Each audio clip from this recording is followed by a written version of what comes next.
परमात्मा संग्राम सेवा करो एक अनोखा पर्व। इस सेवा के बारे में किसी को मालूम नहीं कि परमात्मा सेवा का मतलब क्या है। भगवान परमात्मा सेवा की कोई काम संभव नहीं। इस सेवा में प्रेमियों का कोई स्वार्थ नहीं, कोई लोभ लालच से नहीं। तो ये किसके लिए कर रहे हैं?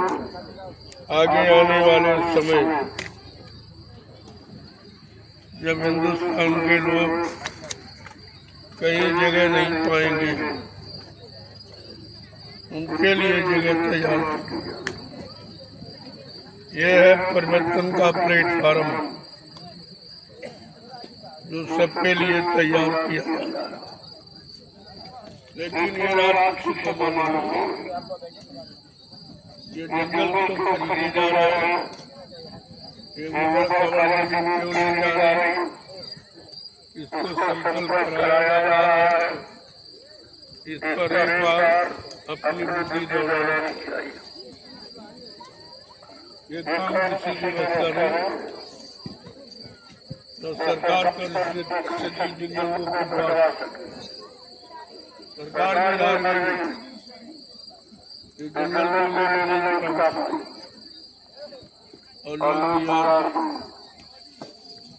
तो मैंने भूमि पर कदम लिया, क्योंकि ये भूमि 88,000 ऋषि मुनियों की, जिन्होंने अपनी तपस्या त्याग संयम से इस भूमि को गौरवमान बनाया। इस भूमि की जरूरत सबको है, बिना इस भूमि के परिवर्तन नहीं होगा। सारे विश्व में कोई ऐसी भूमि नहीं है जहाँ 88,000 ऋषि मुनियों ने मिलकर इस प्लेटफॉर्म को तैयार किया। इसके लिए आगे आने वाले समय ये ऐसी भूमि है। मैंने इसी भूमि का चुनाव किया। हिंदुस्तान में तो बहुत जमीन है, लेकिन इसका चुनाव क्यों किया?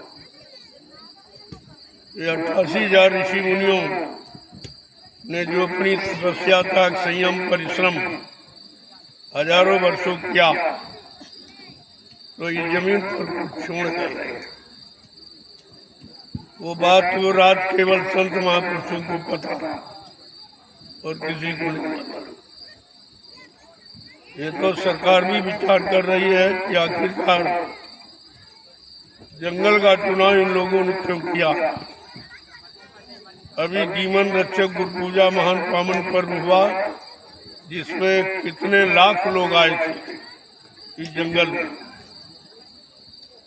लोग शहर कस्बों में नहीं इकट्ठे कर पाए, राजनीति लोग अपनी मीटिंगों में लोगों को नहीं इकट्ठा कर पाया। आज ये जंगल में इकट्ठे हो और निस्वार्थ भाव, इनका कोई स्वार्थ लोभ लालच यहाँ जंगल में आने का नहीं। अब ये क्यों कराया जा रहा है, किस काम की तैयारी हो रही है, ये तो किसी के दिल दिमाग में नहीं। लेकिन बात कोई जरूर है, कुछ होने वाला है और वक्त बदल, समय बदलेगा, परिवर्तन निश्चित है। और परिवर्तनकारी शक्तियां ये सब मौजूद हो चुकी।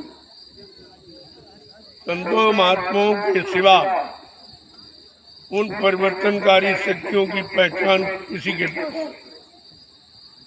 एक आइडिया अंदाज आप लगाते हो, लेकिन मालूम नहीं। लेकिन जो बात कही गई थी कि परिवर्तन उत्तर प्रदेश की भूमि से और परिवर्तन कहीं से नहीं। और परिवर्तन स्वार्थी लोभी लालचियों से नहीं होगा, नेताओं से नहीं होगा और धनी मानियों से नहीं होगा। शाकाहारी, सदाचारी, ब्रह्मचारी, ऐसे शक्तिमान, चरित्रवान, शीलवान लोगों के द्वारा भारत का परिवर्तन होने जा रहा है, जिसकी खबर शायद किसी के पास, क्योंकि परिवर्तन कोई बता के नहीं होता, लेकिन महात्माओं के पास सब खबर होती है। उन्होंने पहले भी कहा और अब भी कहा जा रहा, आगे भी कहेंगे कि परिवर्तन अच्छे, सच्चे, ईमानदार, त्यागी, तपस्वी, चरित्रवान लोगों के द्वारा होगा। ये लोभी लालची, ये अध्यक्ष मंत्री, मतलब यानी ये नेता वक्ता, इनके द्वारा न परिवर्तन कभी हुआ और न कभी होगा। नेता शब्द हमारे यहाँ केवल एक महापुरुष के साथ जोड़ा गया था, नेता सुभाष चंद्र बोस, जिनके पास देश का नेतृत्व करने की शक्ति और क्षमता थी।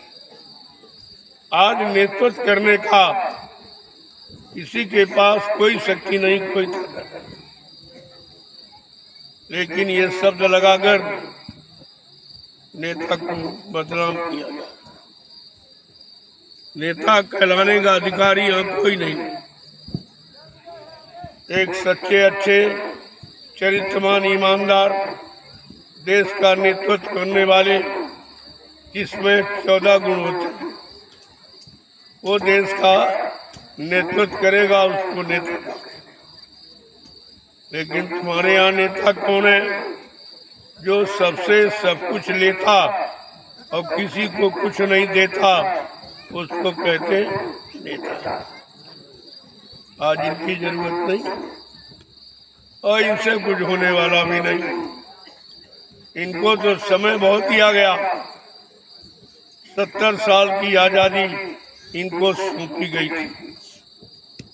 इसको संभाल के रखना, सुरक्षित रखना, सबको सुख शांति प्रदान करना, सबको न्याय, सुरक्षा, रोजी रोटी देना, महंगाई, गरीबी मत आने देना, टैक्सों की भरमार मत करना, चोरी, डकैती, बलात्कार बंद करा देना। लेकिन ये कुछ नहीं हुआ, सब विपरीत हो रहा। अब ये कैसे ठीक होगा, ये विचारणीय विषय। आंदोलन, तोड़फोड़, धरना, घेराव, रैली, ये राष्ट्रीय संपत्ति का दुरुपयोग करने वाले, इनसे राष्ट्र की उन्नति और राष्ट्र का भला कभी। जो राष्ट्रीय संपत्ति का दुरुपयोग करता है वो राष्ट्रभक्त कभी नहीं कहलाएगा। राष्ट्रीय संपत्ति का दुरुपयोग करना अपनी संपत्ति में आग लगाना है, इसे समझना होगा। संपत्ति राष्ट्र का क्या दोष, लेकिन राष्ट्र को चलाने वालों का दोष। जो करना है उनके प्रति करना, राष्ट्र को खराब नहीं करना, राष्ट्र को कंगाल गरीब नहीं करना, राष्ट्र की किसी वस्तु का दुरुपयोग नहीं करना, ये सच्चे राष्ट्रभक्त का कर्म कर्तव्य नहीं है। इस पर हमें आपको सबको विचार करना होगा। पहले हम अपनी जनशक्ति तैयार करें। हमसे लोगों ने पूछा कि क्या करना चाहिए, हमने कहा अपना संगठन बनाओ। कलयुग का प्रभाव है, कलयुगे संघे शक्ति। कलयुग में संघ, संगठन ही शक्ति। जिसके पास जनमत है वो विजय प्राप्त करता है। आज जनमत की आवश्यकता है। जब 2/3 जनमत हमारे पास हो जाएगा तो हम सब कुछ अपनी बात कहने के अधिकारी हैं और सबके सब कुछ अपनी सुख सुविधा की मांग कर सकते हैं। लेकिन अगर जनमत नहीं तो कुछ नहीं। कोई आपकी सुनने वाला नहीं है। आप व्यर्थ में समय खराब कर रहे हो। मैंने लोगों को मना किया, सबसे पहले अपना संगठन तैयार कर। मैं वही कर रहा हूँ। मेरे पास एक भी आदमी नहीं था। मैंने 12 वर्ष में ये मेहनत जो की आपके सामने है कि अब तो मेरे पास 10 लाख आदमी हो गया। अब वो बात पहले वाली नहीं थी। अब तो कहना और टीका टिप्पणी ये सब खत्म हो गई। अब तो विचार करने लगे कि आखिरकार इनके पास इतने आदमी कैसे। मैंने कहा मैंने अकेले मेहनत की, हमारा किसी ने सहयोग नहीं किया था। सब हंसी मजाक उड़ाते थे, अरे भाई अकेले आप क्या कर लोगे। हमने क्यों, सत्य तो एक ही है, सूरज तो एक ही है, चाहे एक काम नहीं कर सकता। काम करने वाले में शक्ति और सामर्थ्य होना चाहिए। वो अकेले करके दिखा देगा, और मैंने आपको दिखा दिया। 12 साल लगे तब ये फुलवाड़ी तैयार। धीरे धीरे देखते जाइए, मालिक की दया हो रही, गुरु महाराज की कृपा है कि सब काम होता चला जाएगा। और मैंने किसी का सहारा नहीं लिया, न तुम्हारी सरकार का कोई सहारा, न किसी सेठ साहूकार का कोई पैसा लिया। ये काम मैंने किया। हमारे प्रेमियों ने जो 10, 20, 50, 100 रुपए दिए, मैंने उसी से ये सब काम करके दिखा दिया। हजारों बीघे जमीन तैयार कर दी है और 4 आश्रमों का निर्माण कर दिया। ये कितने थोड़े समय में कितना बड़ा काम हुआ। और आपका तो अकेले कुछ होता नहीं, लेकिन अकेला, बिल्कुल अकेला होना चाहिए। कोई स्वार्थ लोभ लालच उसमें न हो, कोई मान सम्मान अधिकार की भावना न हो, केवल परमार्थी रास्ते पर चलता हो और परमार्थी उसका उद्देश्य हो तो सब कुछ हो जाएगा। मैंने करके दिखा दिया। धीरे धीरे ये जनमत बढ़ता चला जा रहा। हर कार्यक्रम में 10-20 हजार आदमी बढ़ जाता है, क्योंकि मेरी सच्चाई सबके सामने है। जो मैं कहता हूँ वही करता हूँ, या जो करने जा रहा हूँ उसकी जानकारी देता हूँ। इसके अलावा मैं कुछ नहीं करता। अब हमारी योजना है कि पहले हम अपना जनमत इकट्ठा करें, अपना गुरु परिवार इकट्ठा करें। हमारा गुरु परिवार हिंदुस्तान में 45 करोड़ का। इतना जनमत न किसी राजनीतिक नेता पार्टी के पास, न किसी धार्मिक मिशन के पास। हमको किसी के आगे हाथ फैलाने की जरूरत ही नहीं। और तुम मांग करते हो, अरे जो भीख मांगता वो भिखारी होता। भीख ईश्वर परमात्मा से, गुरु से मांगनी चाहिए, बाकी किसी के सामने हाथ फैलाना नहीं चाहिए। हमारा उद्देश्य यही। हम मांगेंगे अपने गुरु से मांगेंगे। हमारा गुरु समर्थ है, सब कुछ दे सकता है, सब कुछ भंडार उसके पास है। हमें किसी के सामने, इंसान के सामने हाथ फैलाने की जरूरत नहीं है, चाहे सरकार हो चाहे कोई धार्मिक मिशन। मैं कभी कोई मांग नहीं करता। लोगों ने कहा सरकार से ये वो, कुछ नहीं। ये देने वाले नहीं, सब भिखारी। जो चंदा, नोट महंगाई टैक्स मांगता है वो भिखारी है।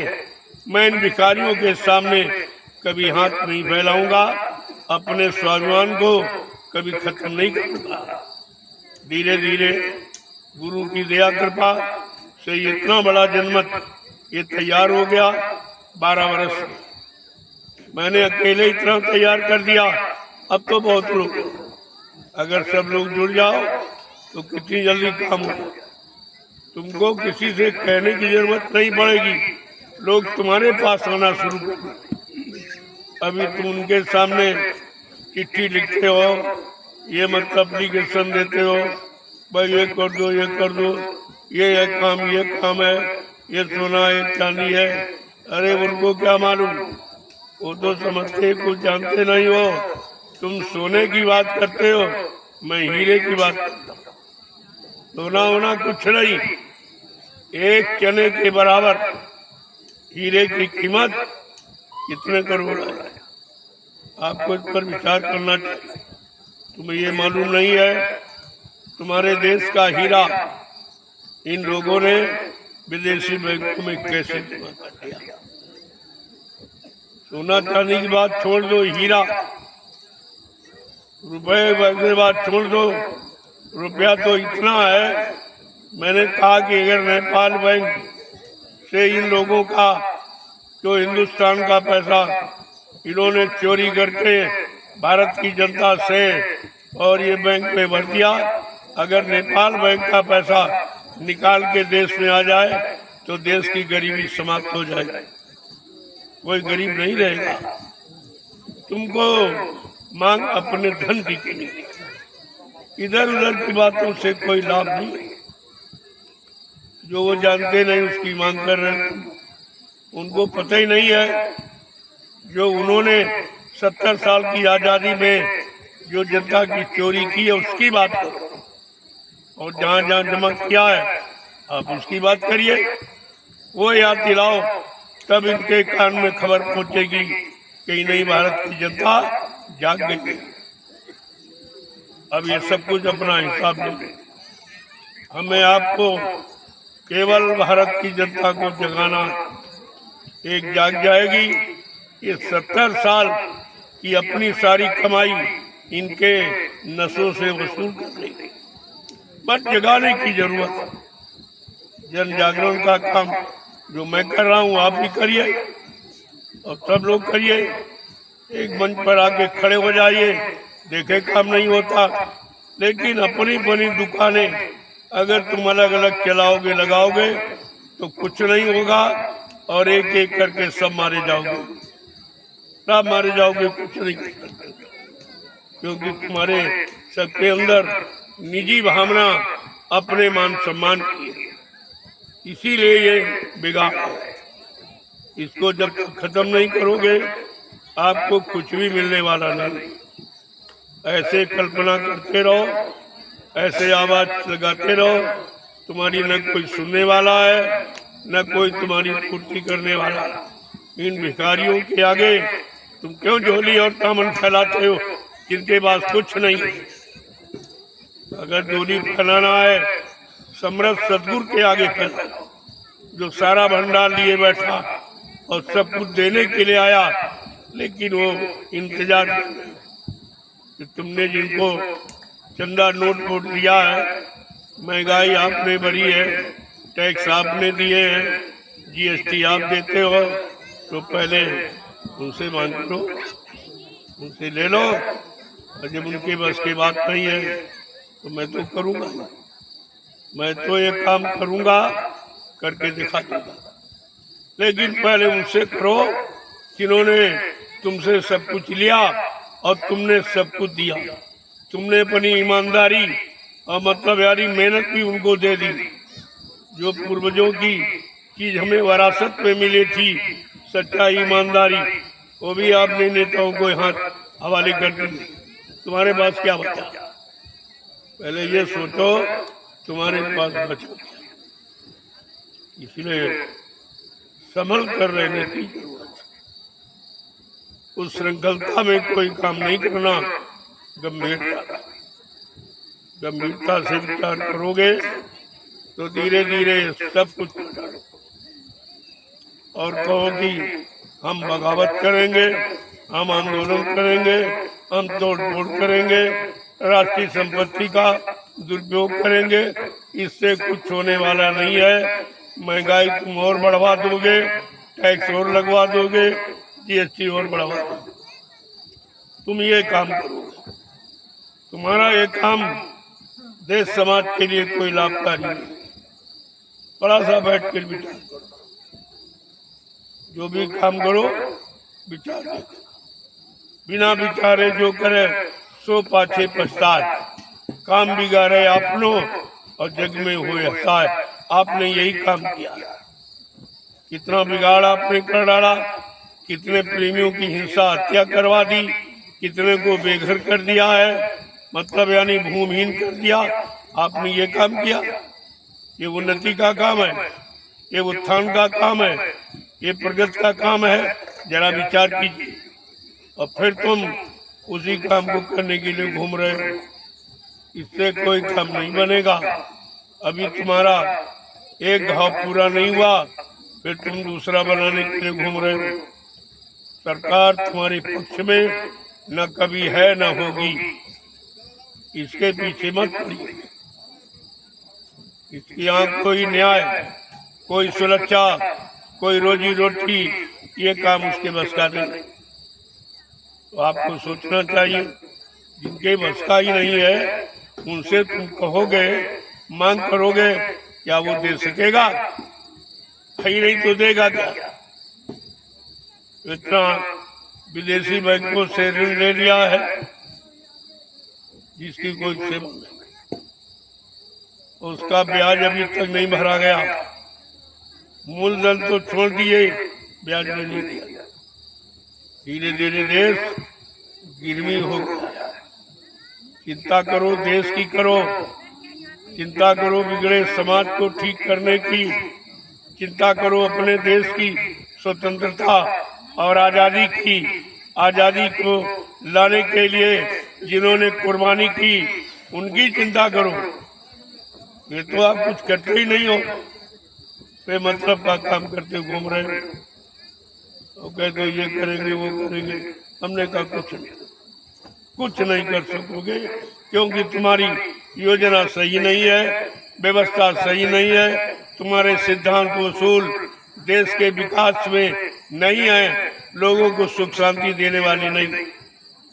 लिहाजा आपकी सोच देश के हित में नहीं।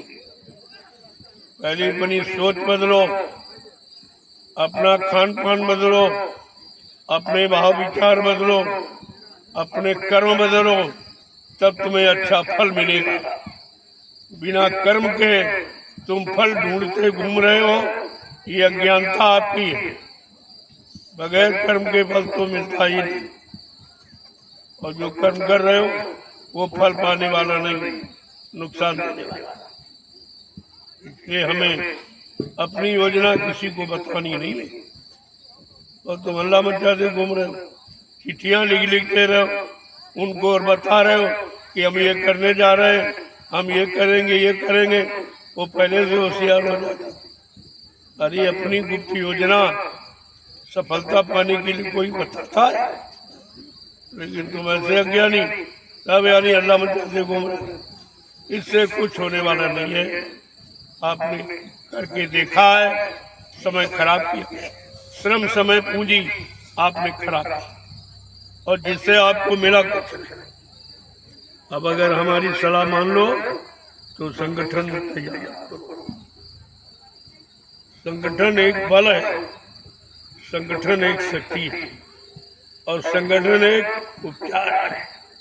इस पर विचार करना होगा। नहीं करोगे तो आप पछताओगे। इसलिए मैं तो बहुत धीरे धीरे अपना काम कर रहा हूं।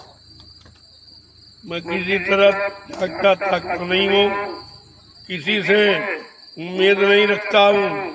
मैं स्वयं सेल्फ डिपेंड हूँ, स्वयं स्वावलंबी हूँ। इसलिए हमको अपने स्वावलंबीपन पर पूरा विश्वास।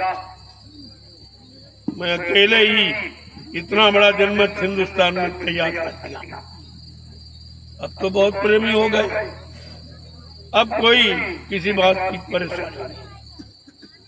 अब इन प्रेमियों के अंदर देश सेवा, समाज सेवा, परिवार सेवा, ये सब कूट कूट के भरनी है।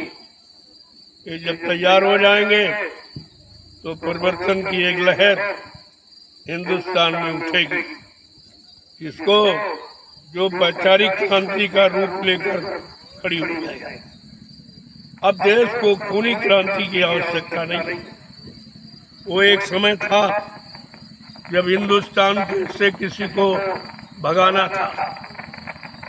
जैसे आपके मकान में कोई किराएदार रह रहा हो, मकान न खाली कर रहा हो,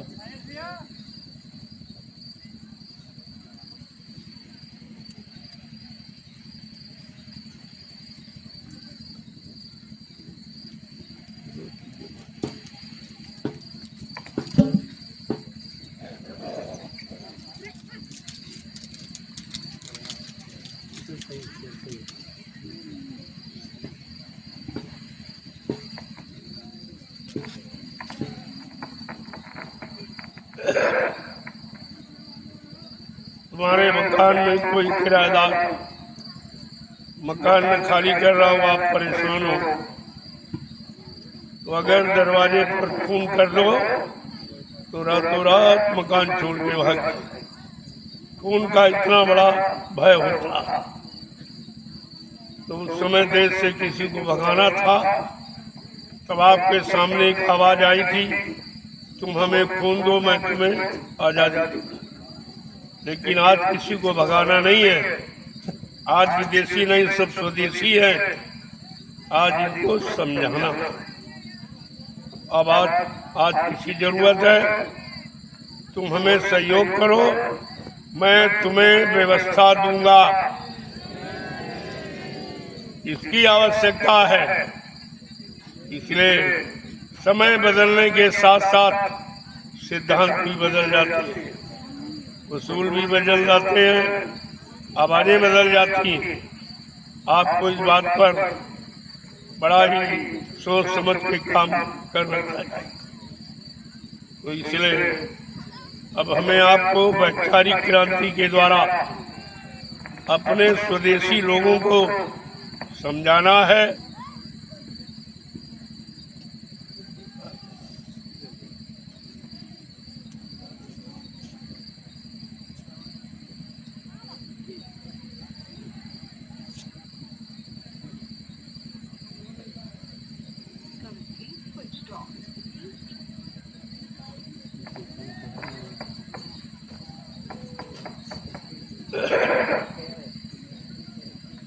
हमने अपने देश के स्वदेशी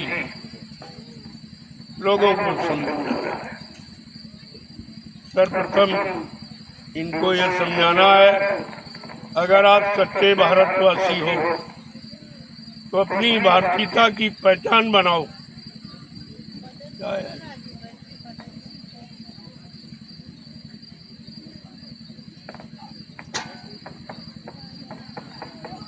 अपनी भारतीयता की पहचान बनाओ।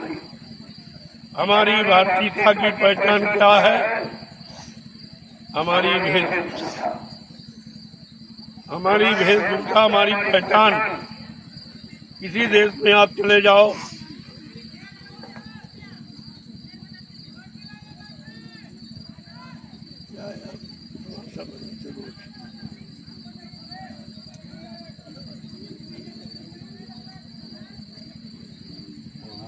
करते हो यार तुम लोग रोज का रोज का काम इनका।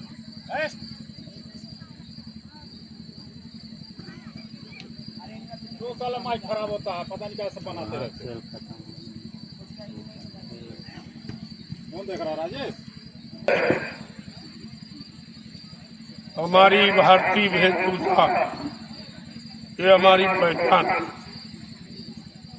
कुर्ता धोती, कमीज पैजामा, सदी, टोपी, पगड़ी और लंगोटी, ये हमारी पहचान जो ऋषि मुनि महात्माओं के द्वारा दी गई। अब अपनी पहचान को भूल गए। अंग्रेजों को भगाया गया, लेकिन अंग्रेजियत अब भी आप धारण किए हुए, उनकी भाषा को प्राथमिकता दे रहे हो।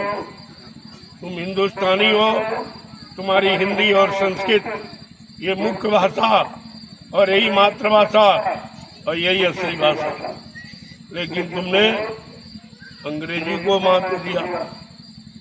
उनकी अंग्रेजी के गुलाम अब भी भाषा के हो। पैंट, पतलून, टाई और कोट ये भी अंग्रेजों की पोशाक है, वो भी आप पर धारण किए हो। पोशाक के तुम गुलाम हो, भाषा के तुम गुलाम हो, ये गंदा खान पान, मुर्गा अंडा और इंग्लिश ठंडी बियर दारू, ये सब अंग्रेजों की है। तो मेरा कहना ये है, अंग्रेजियत छोड़िए और भारतीयता अपनाइए। अगर आप सच्चे भारतवासी हो, सच्चे हिंदुस्तानी हो, तो अपनी हिंदी संस्कृत को मानते। आज विदेश में हिंदी संस्कृत का प्रचार हो रहा है, सब लोग इस भाषा को पसंद करते हैं। इतनी मधुर और रोचक कोई भाषा नहीं है, किसी भाषा का इतना सुंदर संगीत नहीं है। बात आपको सोच, लेकिन अभी आप तो उसी खिचड़ी में पड़े हो कि तो हम अंग्रेजों को भगाने का इतिहास सामने बता रहे हैं। तुम खुद ही अभी उसी में रंगे हो। इसलिए तुमको पहले भारतीय बनो, हिंदुस्तानी बनो, तब हिंदुस्तान और भारतीय को लाभ पहुंचाने की बात वो तो तुम्हारे पास है। मैंने 15 सितंबर 2023 ये घोषणा की थी सारे हिंदुस्तान के सामने, अगर आप सच्चे भारतवासी हो, अपनी भारतीय वेशभूषा में आ जाओ, अपनी भारतीयता की कदर करो, अपनी भारतीय संस्कृति का सम्मान करो, इस पोशाक में आ जाओ, तुमको भी शांति मिलेगी। जो तुमको लोग देखेंगे उनको भी शांति मिलेगी। ये ऐसी पोशाक वेशभूषा जो ऋषि मुनि महात्माओं के द्वारा भेंट की गई थी। आप तो सब भूले हुए हो, खाली झूठी आवाजें लगा रहे हो, अपनी तरफ नहीं देख रहे हो कि अभी अंग्रेजियत से तुम भरे पड़े हो। तुम्हारे अंदर भारतीयता का कोई लक्षण नहीं है, कोई काम नहीं है, कोई पहचान नहीं है, कोई खान पान नहीं है। कैसे अपने आप को कहोगे हम भारतीय? इस पर आपको ध्यान देना होगा। आगे समय आ रहा, जो परिवर्तन का समय होगा, उसमें हिंदी और संस्कृत में भारत का संविधान बनेगा। जो भारत की जनता को याद होगा वो दोहा, चौपाई और सोरठा सवैया में बनेगा। अभी आपको क्या पता कि परिवर्तन कैसा होने जा रहा है, और वो परिवर्तन नेताओं से नहीं, वक्ताओं से नहीं, अध्यक्ष मंत्रियों से नहीं, वो परिवर्तन होगा संत महापुरुषों के द्वारा। हुई है संत राज भारत माँ, अब बचाए बचिए ना, बाबा जय गुरु की वाणी तब दिखाई पड़ी है। हाँ, ये सब आपको दिखा दिया जाएगा। आप थोड़ा सब्र करो, इंतजार करो, सब आपको दिखा दिया जाएगा। अभी तो 12 वर्ष से आवाज लगाई है, तब इतना जनमत हो गया, और आगे कितना हो जाएगा आप खुद इस पर विचार करो। कौन बाकी रहेगा जो जगेगा नहीं। हमें जन जागरण करना है, देश की जनता को जगाना है, उनमें भारतीयता, हिंदुस्तानी के लक्षण आने हैं, खान पान आना है, वेशभूषा आना है, तब परिवर्तन प्रारंभ होगा। आप इस पर विचार कीजिए। ये सब मैंने अकेले कहा, कोई नहीं बोला हिंदुस्तान में। इतने करोड़ों महात्मा हैं और नेता हैं, लेकिन किसी ने हिंदुस्तान की बात, भारत की बात तो कही नहीं। सब उसी में सने हुए। इसलिए हमारी बात पर गौर करो। मेरा दूसरा सिद्धांत शाकाहारी था, क्योंकि परमात्मा ने जितने शरीर बनाए, उन शरीरों में जो मशीन बनाई, उन सब की ऊर्जा, शक्ति, ताकत, ईंधन अलग अलग। और मनुष्य मशीन ये परमात्मा ने बड़े सोच के बनाई। इसका ईंधन खुराक क्या है? सीजनल अनाज, सीजनल दालें, सीजनल सब्जियां, फल फूल, मेवे, दूध, मक्खन, मलाई, घी। इसको कहते हैं शुद्ध शाकाहार। आहार अगर जैसा वैसे विचार होंगे, जैसे विचार होंगे वैसे कर्म करोगे, जैसे कर्म करोगे वैसा फल मिलेगा। आप इस पर विचार कीजिए। जब तक आहार पर विचार नहीं होगा आप किसी का सुधार कर ही नहीं सकते। ये भाषणबाजी से, ये चुनाव करने से, प्रधानमंत्री मुख्यमंत्री बदलने से सुधार नहीं होगा। सुधार होगा शाकाहार से, स्वच्छ भोजन, स्वच्छ बुद्धि, स्वच्छ सोच और स्वच्छ कर्म और स्वच्छ फल, ये नियम है। इसके अनुसार तो आपको चलना ही होगा। जब तक ये चीज नहीं आएगी आप कुछ नहीं कर सकते। इस बात को गांठ में बांध लीजिए।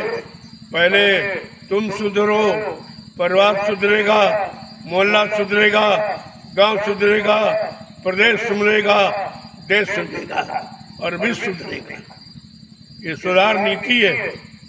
पहले इसको अपनाइए। आप इधर उधर की बातें फालतू समय खराब करते हो और इससे कुछ होने वाला नहीं है। और अभी तक तुमने नहीं कुछ कर पाया तो अब क्या करोगे? अब क्या करोगे? अब तो तुम्हारा काम करने का समय खत्म। अब तो संत महात्मा जिनका देश है, जिनकी भूमि है, वो करेंगे।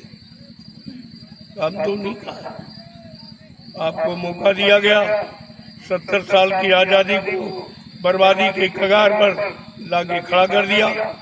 क्योंकि जिन्होंने कुर्बानी दी उनको तो है नहीं कोई, वो सब करेंगे। ये बेचारे जिन्होंने कुर्बानी की बर्बाद ही नहीं जा रही और अपने आप को देश के लिए, समाज के लिए, धर्म के लिए, न्याय सुरक्षा, रोजी रोटी के लिए कोई कुर्बानी दी नहीं है। तो ये कुर्बानी की बात क्या करेंगे? आपको इस सब पर विचार करना है। हम सबको इस पर विचार करना है कि आखिरकार अब क्या करना चाहिए। जय गुरुदेव, जय गुरुदेव, जय गुरुदेव, जय गुरुदेव। जय गुरुदेव। नाम किसका? प्रभु का, जय गुरुदेव। नाम किसका? प्रभु का, प्रभु का प्यारा नाम। जय गुरुदेव। देखो, नाम का उच्चारण, नाम से काम होता है, लेकिन समय के नाम से समय का काम होता है। जो नाम काम करके चले गए उनसे तुम्हारा काम नहीं होगा। तुमको अपने समय का नाम चाहिए। और नाम कौन जगाता है? ऋषि मुनि महात्मा, उनके द्वारा नाम जगाता। कोई ज्ञानी विज्ञानी नाम की स्थापना नहीं कर सकता। इस पर भी आपको विचार करना चाहिए। जिनका नाम आप लेते हो उनके बारे में आप कुछ नहीं जानते। जिनकी चर्चा हिंदुस्तान में चल रही, नेता सुभाष चंद्र बोस, आपने उनको आंखों से देखा नहीं, उनकी स्पीच आपने कानों से सुनी नहीं। तुम लोगों की सुनी सुनाई बातें मनगढ़ंत और कल्पना में, ये सब झूठ है, कुछ होने वाला। बाबा जी ने फूलबाग में क्या कहा था? आपने सुना था? गए हो गए आप। अच्छा, जब मैं कानपुर में प्रवेश किया तो मैंने दीवारों पर लिखा देगा कि नेताजी आ रहे, नेताजी। कहा चाहिए बताओ, अगर मैं कह दूं मैं सुभाष हूं, मुझे कौन पहचानेगा? कौन पहचानने वाला है? उस उम्र का कोई है यहाँ? सब झूठी बातें क्यों करते? अरे महात्माओं से पूछो, वो आपको बताएंगे। बाबा जी ने कहा सुभाष योगी, सुभाष महात्मा, वो 100 साल का बन जाएगा, 200 वर्ष का बन जाएगा, क्या तुम पहचान लोगे? वो शक्तियां हैं। तुम इन शक्तियों को अपने स्वार्थ का आधार मत बनाना, नहीं कुदरत से भारी मार पड़ेगी। शक्तियों को महात्मा गुरु जानते हैं। जैसे राम लक्ष्मण शक्ति थी, कोई नहीं पहचाना, केवल विश्वामित्र जो समय के गुरु थे उन्होंने पहचाना और मांग के ले आए अपने आश्रम में रखा, सारी नीतियां सिखा पढ़ा तैयार कर दिया। ये तो इतिहास है आपका। ये संत महात्माओं को कहा वो शक्तियां सब मौजूद, कहीं चली नहीं गई, लेकिन तुम्हारे अनुसार नहीं आएंगी, तुम्हारे बुलाने से नहीं आएंगी, तुम्हारे आवाज लगाने से नहीं आएंगी। जब संत महापुरुष आवाज लगाएंगे तो उनके दूरदर्शी प्लेटफार्म पर वो शक्तियां आके खड़ी हो जाएंगी। तब संत महापुरुष उनको एक आदेश देंगे, उनसे काम कराएंगे, उनका नाम होगा, उनका इतिहास बनेगा, लोग उनकी पूजा करेंगे। ऐसा नहीं है, काम होगा, कोई रोक नहीं सकता, लेकिन तुम्हारे कहने चिल्लाने से नहीं, क्योंकि तुमने न देखा है न सुना। सुनी सुनाई बातें करते हो, लोगों के मुंह से सुना है, और जिनसे सुना उन्होंने भी नहीं देखा। अब उनसे आगे सुनो तो कहेंगे हमने भी नहीं देखा। अंत में निर्णय ये मिलेगा किसी ने देखा ही नहीं। जब आपने देखा नहीं, जाने बिन न होए प्रतीति, बिन प्रतीत होए नहीं प्रीति। बिना जाने किसी तरह का विश्वास नहीं, बिना देखे तो विश्वास और रिश्ता होता ही। और तुमने किसी को देखा नहीं और नकली रिश्ता बनाए घूम रहे हो और नकली बातें करते हो, उससे कुछ होने वाला नहीं, न पहले हुआ ना कुछ। इसलिए व्यवस्था बदलने को है, ये परिवर्तन का समय है। बहुत सोच समझ कर बोलो। बाबा जी ने क्या कहा था, ऐ भविष्यवक्ताओं, विश्व पटल पर भविष्यवाणी सोच समझ के करना। ये परिवर्तन का वक्त है, बहुत सोच समझ के आपको कहना। तुम्हारे अनुसार कुछ नहीं, परिवर्तन जो करने आया है उसके द्वारा। बाकी आप एक आइडिया अंदाज लगा सकते हो, लेकिन 100% सत्य नहीं कह सकते। जो काम करने आया है वो भूमिका अपने अनुसार बनाएगा। तुम्हारी सबकी भविष्यवाणियों को वहीं पर रुकवा दिया जाएगा। ये बाबा जी ने 80 में बराबर सब इशारा, अभी उसका वक्त नहीं है। आपका आइडिया अंदाज है, लेकिन ये तो परिवर्तन का वक्त है। जो काम करने आया है वो भूमिका अपने अनुसार बनाएगा, वो परिवर्तन करके दिखा देगा। तो आपको तो ये सब सोचना समझना चाहिए। बगैर सोचे समझे भागे दौड़े घूम रहे हो, कोई आधार नहीं, बेबुनियादी बात करोगे, बेबुनियादी व्यवस्था बनाओगे तो हमेशा असफल रहोगे। जय गुरुदेव, जय गुरुदेव, जय गुरुदेव, जय गुरुदेव। जय गुरुदेव। नाम किसका? प्रभु का। जोर से बोलो, जय गुरुदेव। सब मिल बोलो, जय गुरुदेव। बोलना होगा, जय गुरुदेव। अभी से बोलो, जय गुरुदेव। दुख दर्द हरेंगे, जय गुरुदेव। सब कष्ट मिटेंगे, जय गुरुदेव। सुख शांति भी देंगे। जय गुरुदेव। सबके दाता, जय गुरुदेव। सबके मालिक, जय गुरुदेव। प्रेम से बोलो, जय गुरुदेव। ये नाम नहीं इंसान का, ये नाम है प्रभु का। ये काम नहीं इंसान का। ये काम है प्रभु का। देखो, नाम बदलता है, जब जैसा समय तब वैसा नाम। काम करने के लिए नाम काम के लिए आता है। अगर जिस नाम से काम न हो तो नाम किस बात का? उस नाम की सच्चाई नहीं मानी जाती अगर जिस नाम से काम नहीं होगा। तो अब आपको विचार करना चाहिए कि समय का नाम आ चुका है। वो नाम सारी शक्तियों को लाएगा, सबको इकट्ठा करेगा और सबसे काम कराया जाएगा। सबका इतिहास बनेगा, सबकी पूजा होगी। तुम ये क्यों नहीं सोचते? और जल्दबाजी करोगे तो जल्दी काम शैतान का, धीरज काम रहमान का। तो आप आस्ते आस्ते समय के अनुसार समय करवटें बदल रहा है, आपको भी उसके अनुसार बदलना होगा, तब तुम बदल सकते हो या बदलाव ला सकते हो, ऐसे नहीं होगा। जय गुरुदेव। जय गुरुदेव। प्रेमियों, आपकी रात्रि परमार्थी श्रमदान सेवा का समय लगभग पूरा हो गया।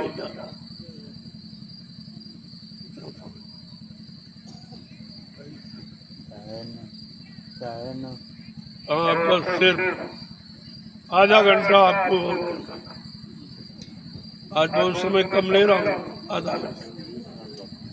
आधा घंटे आप करो और धीरे धीरे और मैं आपको आज की मेहनत का प्रसाद, ये मेहनत का प्रसाद है कि तमाम बीमारी परेशानियों को दूर करे। हिंदुस्तान में कहीं चले जाओ, प्रसाद आपको कोई नहीं देगा, क्योंकि प्रसाद बनाना किसी को मालूम ही नहीं देगा। खाना चले जाओ, कोई मिशन हो, क्या धार्मिक हो, राजनीतिक हो, लेकिन आपको प्रसाद कोई नहीं देगा। और यहाँ नित्य प्रसाद 12 वर्ष से लगातार मैं प्रसाद पूरे हिंदुस्तान में बांटता हूँ और उसके बदले मैं कुछ नहीं, ये लेन देन वाला नहीं है। प्रसाद बनाया जाता, खरीदा नहीं। आज तक आपको किसी ने नहीं बताया, सब कहते दुकान से ले आओ प्रसाद। अरे प्रसाद खरीदा नहीं जाता, प्रसाद बनाया जाता। कौन बनाएगा? जिसने अपने सदगुरु को खुश कर दिया, उनके आदेश उनका पालन करके, उनके वचनों का अपने जीवन का आधार बना के, जिसने अपने सदगुरु दाता दयालु को खुश कर, वो उनकी दुआ दया किसी वस्तु में प्रवेश करके जीवों को लाभ दे सकता है। वो इसलिए ये काम किसी के बस का नहीं। आधा घंटे के बाद आप लोग आ जाइए और धीरे धीरे प्रसाद लेना शुरू करो। भारी संख्या है, समय लग जाएगा। ऐसे आप धीरे धीरे आओ। जो खाली बैठे हैं या थक गए हैं, सेवा में मन नहीं लग रहा, तो वहाँ और प्रसाद। जय गुरुदेव। जय गुरुदेव।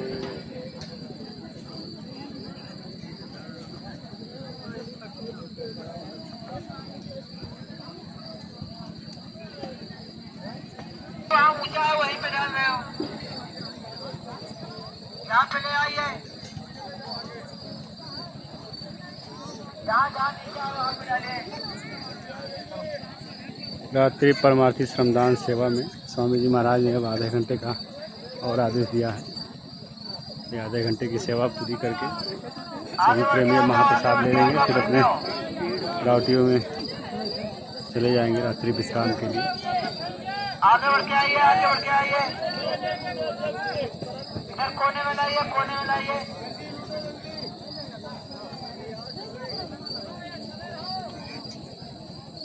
जय गुरुदेव। प्रेमी भाई बहनों, इधर कोने में लाओ, कोने में लाओ बेटी।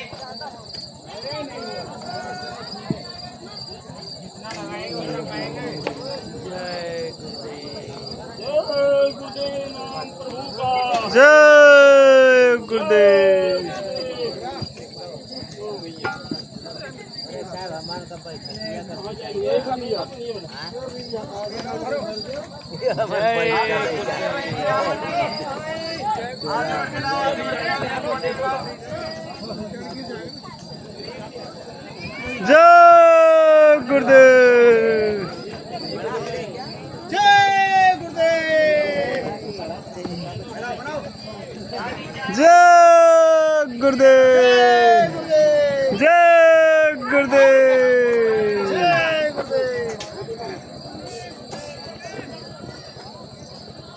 दादू हमारा भी बना लो। छोटे छोटे बच्चे भी देखिए कितनी भाव से सेवा कर रहे हैं। ले आओ, ले आओ, ले आओ। माला प्रेमी आवश्यक सूचना आप लोगों के लिए जो दिन पर दिन आपकी संख्या बढ़ रही है, अपने का छाया की कमी थी, उन्होंने आपके लिए वो 72 बीघे का आम का बगीचा देखा, उसकी बात भी कर दी गई है।